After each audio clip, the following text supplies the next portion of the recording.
Metrópole Entrevista. A gente já tem Jamil Chad no ponto, jornalista e escritor. Ele está lançando seu 7º livro, o livro Luto, reflexões sobre a reinvenção do futuro. Jamil, um prazer falar com você.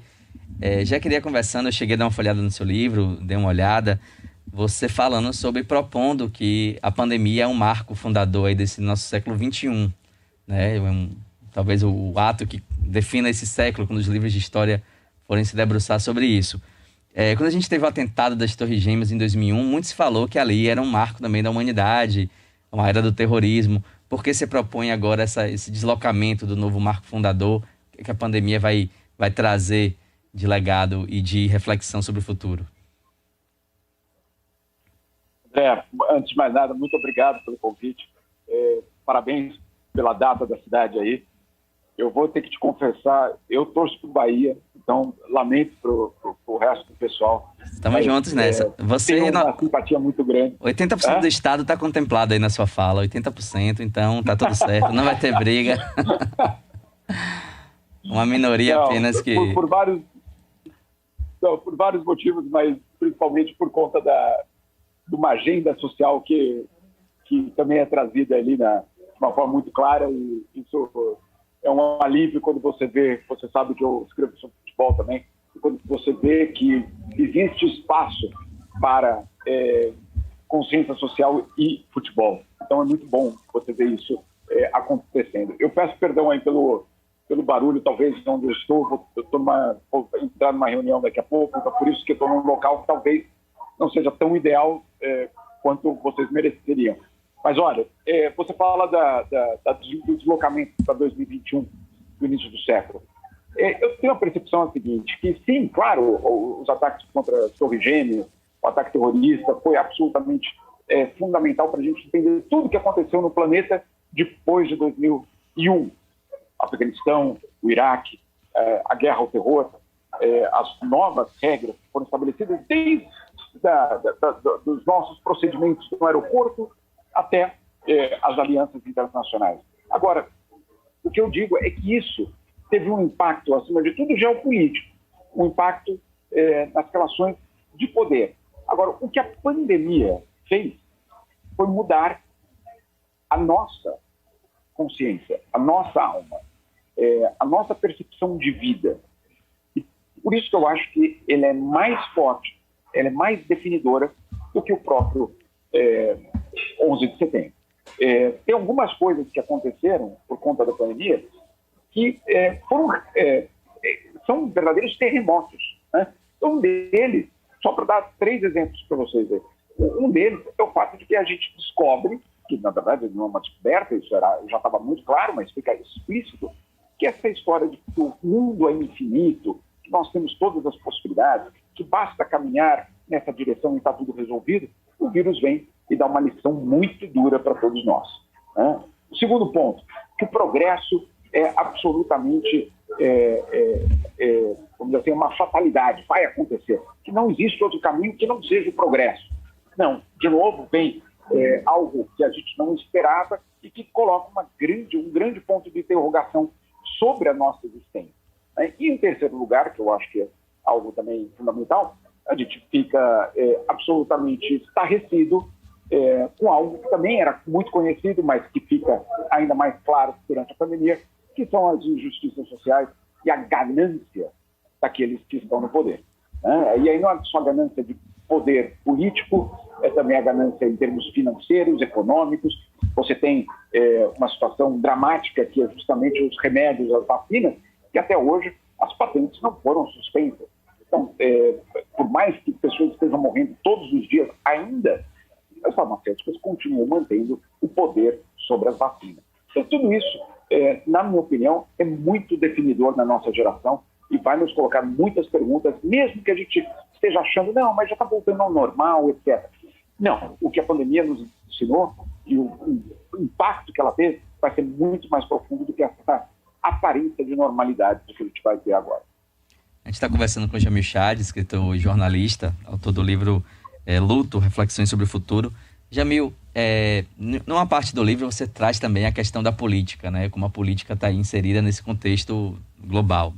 E a gente tem visto no mundo um movimento de política tendendo muito ao radicalismo. A gente vê isso aqui no Brasil, mas vem em várias partes do mundo, né? Movimentos extremistas, né? Extrema-direita, com poder, inclusive, ocupando lugares no mundo. Como é que você vê essa nova organização? O quanto isso, para um futuro próximo, pode ser prejudicial para nossas formas políticas? Inclusive, uma questão muito pertinente contra a democracia, de não acreditar na democracia como um modelo social para superar os problemas de participação, um modelo mais autoritário que parece ter pautado muitos países do mundo.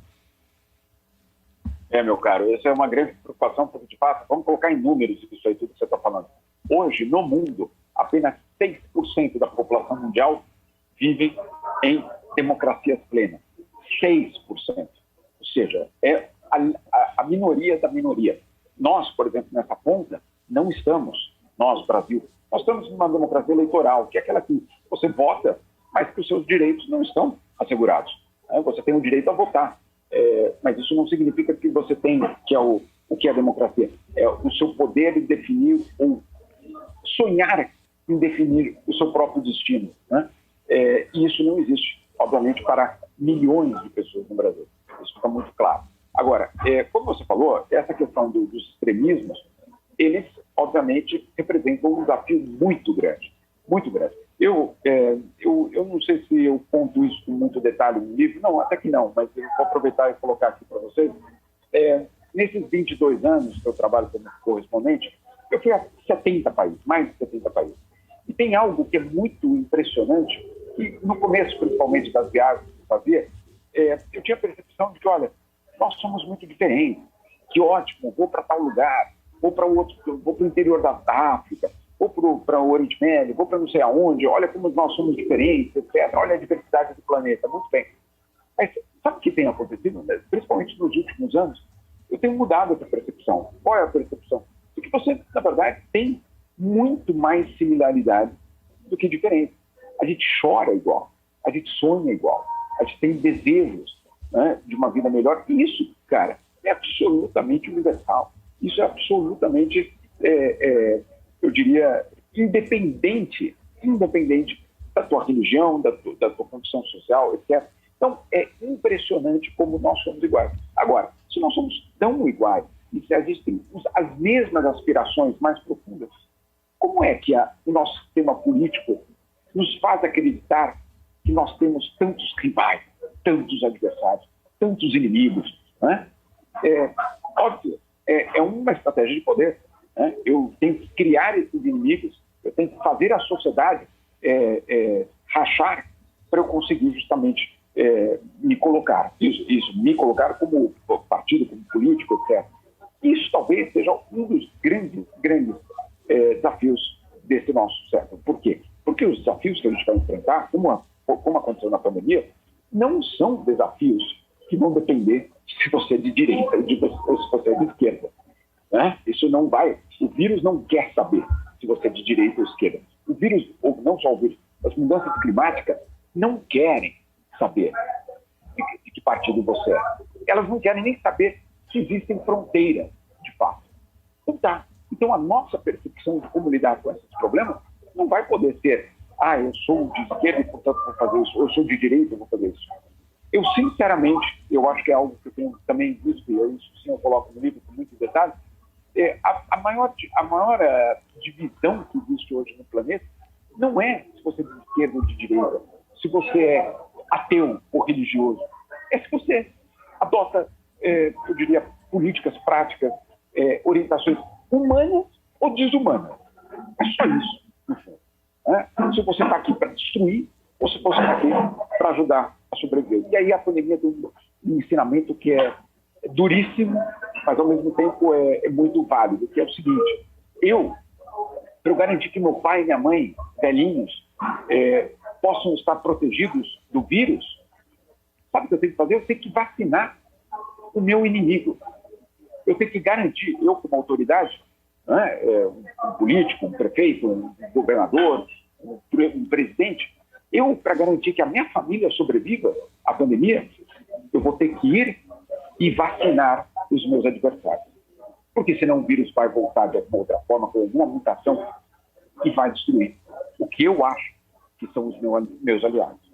Então, esse ensinamento de você ter que vacinar o seu inimigo é algo que a gente precisa ouvir. Porque esse princípio vai valer também para a questão da injustiça social, para a questão do meio ambiente e para várias outras questões. Agora, Jamil, esse ensinamento, pelo menos a gente tem visto até aqui, não parece muito ensinado, se a gente for pensar na escala global. Não. A gente vê, por exemplo, a questão da África, né? O continente africano, em termos de distribuição de vacina, a chegada de medicamentos, há um descompasso muito grande nesses pontos todos. Ali, quando a gente estava no final do século XX, se falava muito de uma sociedade global, né? A diminuição, supressão de fronteiras, e a gente entrou no século XXI com um nacionalismo exacerbado em vários países, essa defesa, inclusive beirando assim, situações autocráticas, né? Autoritárias. E essa não parece ser um ensinamento que até aqui, nos 20 anos iniciais do século XXI, a gente tem aprendido. Mais ou menos por aí. Perfeito, cara. Primeiro, em relação às vacinas na África, não só na África, na América Central, em alguns países, inclusive na América do Sul, é um fracasso moral da nossa geração. Você imaginar, olha só, vamos colocar em números, né? Estamos aqui há 2 anos depois da pandemia, mais de 1 ano depois do início da vacinação no mundo, e 3 bilhões de pessoas no mundo ainda não receberam nenhuma dose. Isso é inadmissível. Isso aí é um escândalo, se você pensar. Né? Agora, você colocou uma questão muito correta, que é o seguinte: a gente também foi, nos anos 90, principalmente, levado a crer que, olha, a globalização chegou, está tudo resolvido, vamos ter uma interconexão total no planeta, etc. Sim, só que isso só favoreceu um grupo específico da sociedade. O restante foi deixado de lado. A globalização, ela existiu, ela existe e ela é absolutamente presente, só que ela tem os seus vencedores e os bilhões de perdedores. E é isso que a gente justamente precisa reconhecer. Que aquele modelo de transnacionalidade, de elites que podem estar em Hong Kong, Singapura, Salvador ou em Genebra, essa realidade é para uma minoria. E que a maioria teve, na globalização, um grande distanciamento, basicamente, de qualquer tipo de condição adequada de vida. Para essas pessoas, não é só que que a globalização não chegou. É que, justamente, ela veio permeada de retirada de direitos, de desmonte de alguns desses sonhos. Então, qualquer reinvenção do futuro, que eu falo no livro, qualquer projeto que a gente pense para o futuro vai ter de ser modificado na sua essência, principalmente no que se refere a como a gente se relaciona com essa tal da globalização. A globalização apenas para o capital, a globalização apenas para uma elite do planeta, ela obviamente vai gerar e está gerando muitos descontentes. Eu quero dar só um exemplo disso, cara. Na pandemia, na Europa, o que aconteceu? As fronteiras foram fechadas, né? Na verdade, tudo foi fechado, inclusive as fronteiras. E aí o que aconteceu, que foi algo impressionante, principalmente na Alemanha, que vivia ali um momento importante no campo, né? Tinha um momento em março, abril e maio daquele ano de 2020, não tinha gente para trabalhar no campo. Por quê? Porque aqueles imigrantes que eles tanto reclamam não podiam mais entrar. Né? E aí eles descobriram que aquele ódio, que aquela xenofobia em relação ao imigrante, ela, claro, ela era instrumentalizada, mas que, na base, o supermercado não podia funcionar porque não tinha o abastecimento de alimentos, porque não tinha ninguém para trabalhar no campo. E aí o que fazem os alemães? O governo alemão organiza com a Lufthansa o frete de, se eu não me engano, 5 ou 6 aviões enormes para irem até a Romênia buscar imigrantes para trabalhar nos campos da Alemanha durante a pandemia. Então, meu caro, se isso não é um ensinamento, se isso não é um alerta de que, olha, vamos parar com toda essa hipocrisia, porque vocês, todos os dias, dependem do serviço desses imigrantes para sobreviver, ou para ter os produtos que vocês desejam, e ao mesmo tempo utilizam o discurso xenófobo para justificar políticas restritivas, isso precisa acabar. E E aí, claro, como você colocou, não aprendemos? Não aprendemos. E é justamente disso que o livro trata. Não é um tom arrogante, precisamos reinventar o futuro e eu sei reinventar o futuro. Não é isso. É uma questão de humildade. É uma questão de chegar e falar, fracassou. Esse sistema fracassou. Essa globalização fracassou. A gente vai ter que pensar de outra forma. Senão, a gente vai estar criando as bases para o próximo trato. E ele virá. Não é uma questão se ele virá. Ele virá. A questão é como que a gente vai estar preparado ou não por um próximo desafio global. Global mesmo, Jamil, só o vírus, né, que chegou a todo mundo. O resto da redistribuição de riqueza e de outras situações, pelo visto, não. Agora, eu queria aproveitar a sua presença aqui também para falar de 2 temas, se a gente ainda tiver tempo. Um é falar um pouco sobre a guerra, né? Isso cobriu o noticiário brasileiro durante muito tempo e agora deu uma arrefecida por outros temas, enfim. Mas a gente sabe que a situação continua absolutamente dramática aí na região Ucrânia, né? Se não me engano, você fala aí da Suíça. Eu queria saber como é que chega na Europa essas informações da guerra, como é que estão essas correntes também migratórias, como é que os países estão recebendo esses imigrantes russos, ucranianos, perdão, e se a situação ainda é muito dramática por aí. André, é muito dramática porque ela ganhou um componente de uma crise humanitária muito grande, né? Temos aí quase 4 milhões de refugiados, mas também temos 13 milhões de ucranianos dentro da Ucrânia que não conseguem fugir, porque as estradas já foram minadas, basicamente. A violência impede as pessoas de saírem das suas cidades, das suas regiões, e você tem um aprofundamento da crise social de uma forma brutal. Então, não é só a história dos refugiados. Os refugiados, no fundo, olha que dramática essa realidade, no fundo, os refugiados são aqueles que conseguiram sair. Os que ficaram vivem uma situação ainda pior, porque não existe governo europeu colocando eles para dentro de algum abrigo. Então, é muito dramático o que acontece dentro da Ucrânia. É dramático também porque a Europa achou que essa realidade não mais existiria no continente, né? Que isso é um problema lá de longe. Refugiado, ele tem cor e tem religião, e que cristãos brancos de olhos azuis, isso não vai acontecer mais aqui no continente europeu. E aconteceu, né? E aí também você vê uma enorme hipocrisia dos outros governos europeus, daqueles mesmos que freavam a entrada de sírios, afegãos, iraquianos, etc., agora abrem as fronteiras para os ucranianos. Aí eu me pergunto, qual a diferença de sofrimento de um sírio e de um ucraniano? Nenhuma, né? Então, não estou dizendo aqui não vamos receber ucranianos. Vamos, com certeza. Com certeza. Agora, que isso sirva de lição que o sofrimento que essas pessoas fogem da morte. E ao fugir da morte, eles estão preparados para tudo, cara. Então não adianta você construir um muro. Né? Eu até conversava uma certa vez com um grupo de refugiados, ele falou, olha, mas ali na frente tem um muro. Ele falou, então a gente cava um túnel, não tem problema. Então, você vê, do outro lado, se você olha para trás e o que você vê é a perspectiva da tua morte e a morte da tua família, cara, você vai fazer de tudo para saltar aquele muro, né? Então, essa é a parte dramática dessa história. Sem dúvida nenhuma. A gente viu aquelas imagens há cerca de 3 anos na praia, os sírios tentando desembarcar e a fronteira impedindo, né, os guardas nacionais impedindo a chegada deles. Agora, Jamil, eu queria também aproveitar sua presença aqui para falar de futebol. Você abriu falando, inclusive, do Bahia.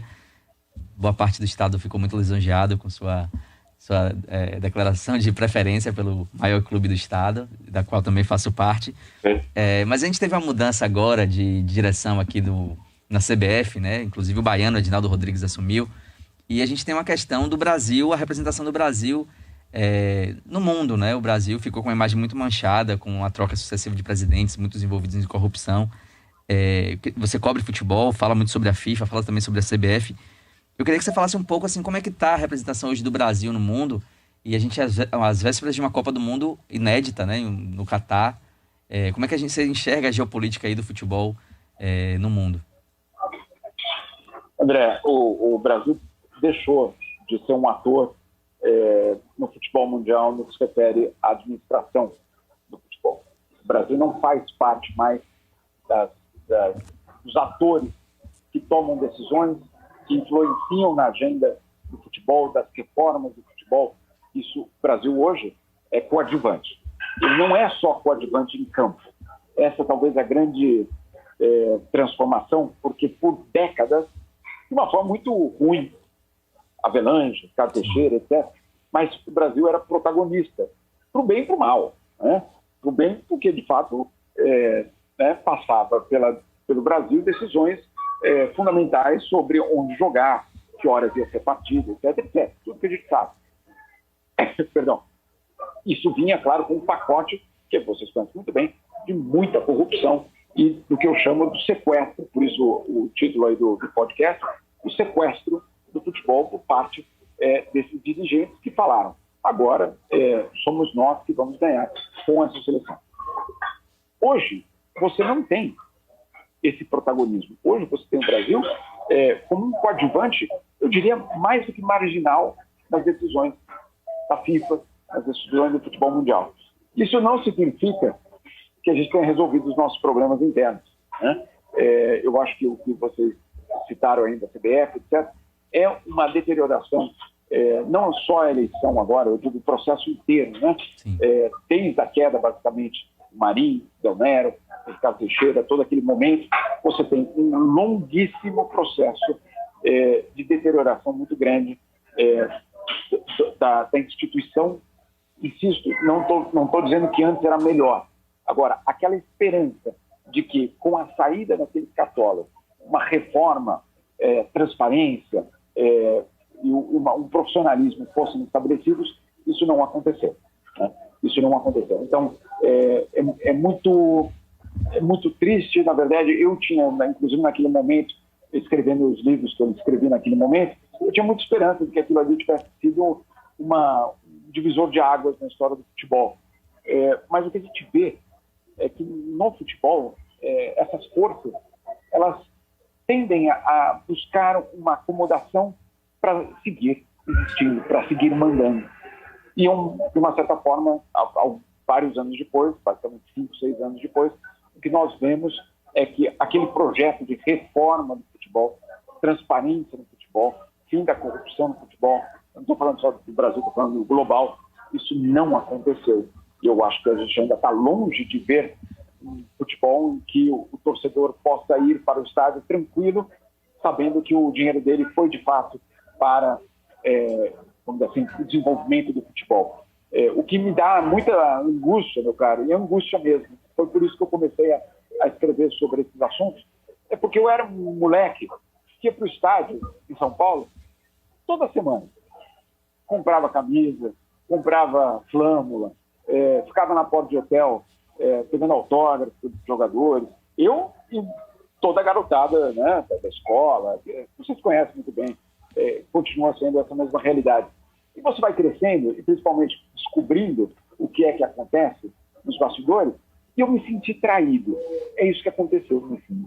Porque aquele sentimento que eu tinha, eu e os meus amigos, era absolutamente legítimo, era absolutamente autêntico. A gente vibra de verdade com o nosso time. Né? Agora, essa vibração e essa nossa energia e esse nosso dinheiro, eles são sequestrados por pessoas que ficam milionárias com a nossa emoção, sem a gente saber. Né? Então, é por isso que, da minha parte, eu escrevo isso com muita indignação. Porque se a gente contasse exatamente o que é feito com cada camisa que a gente compra, com cada ingresso que a gente compra, com cada demonstração de paixão nossa, talvez a gente exigiria outras coisas daqueles que são, vamos dizer assim, alvos da nossa paixão. Às vezes saber demais, né? A ignorância muitas vezes é uma bênção. A gente não saber tanta informação ajuda até a torcer com mais ímpeto, né? Mais vibração. Agora, Jamil, só uma última pergunta também. A gente está às vésperas dessa Copa do Catar, né? É um novo lugar que o futebol chega, né? Se reorganizando. 2026 já tem uma Copa prevista para Estados Unidos, México, Canadá. Como é que você vê essa reorganização geopolítica? Assim, o Brasil não tem mais o mesmo protagonismo, né? A gente perdeu esse espaço. E João Avelange, em algum momento, capitalizou muito bem, embora também com toda a corrupção. Como é que você vê hoje a geopolítica no mundo, né? Como o mundo tem se organizado no futebol e onde é que o Brasil pode, em algum momento, tentar se inserir nesse espaço todo. O futebol vive uma transformação de eixo mesmo. É uma transformação que vai em dois sentidos. Primeiro, uma concentração enorme de riqueza e de dinheiro. Aonde? Na Europa. Né? Se a gente pegar aí, vamos só lembrar, a Europa ganhou tudo nos últimos 20 anos. Né? Não tem nenhuma dúvida de que o epicentro do futebol na verdade, a Europa.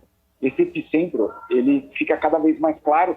E olha que curioso, André, não só entre Europa e resto do mundo, mas também dentro da Europa. Hoje, um time da Romênia não pode jamais sonhar em chegar numa semifinal do Champions League. Um time de Portugal, cara, não pode mais sonhar em chegar a uma final de Champions League, porque você tem uma concentração de renda e de poder enorme em apenas um grupo muito restrito de clubes. Isso de um lado. De um outro, você tem uma FIFA que pensou, para eu me manter no poder, vamos buscar novos parceiros em novos locais do mundo. E aí a gente encontra situações estapafúrdias como o Catar. Por que estapafúrdio? Porque na época, em 2010, eu estava lá no dia da eleição, chegou um relatório técnico que a FIFA fez. E esse relatório técnico dizia o seguinte: Catar é o pior candidato de todos e, basicamente, se a nota para passar no vestibular era 5, ele tirou 5. Tá? Então, basicamente, isso é para passar de fase, não é para ser o escolhido. Ele tirou a nota mínima para ser considerado. Ou seja, vamos lá, não vai entrar, não tem vaga para você. E aí, quando sai o resultado, sai o Catar como vencedor. Então, é óbvio que você tem um problema estrutural aí muito grande de questionamento sobre como são decididas as coisas dentro do futebol e como são decididas e aí, principalmente, as sedes de Copa do Mundo. Isso faz parte justamente de um modelo corrupto, um modelo que não leva em consideração o futebol, e sim o dinheiro. E aí você fala, citou agora, 2026. 2026 é exatamente esse modelo. Qual o modelo? Vamos expandir. Então, expandem a Copa do Mundo para 3 países com 48 seleções. Bom, você imagina assistir Venezuela e Iraque na primeira fase da Copa do Mundo? Que é isso que vai acontecer. É isso que vai acontecer. Ah, mas eles têm direito. Eu não sei.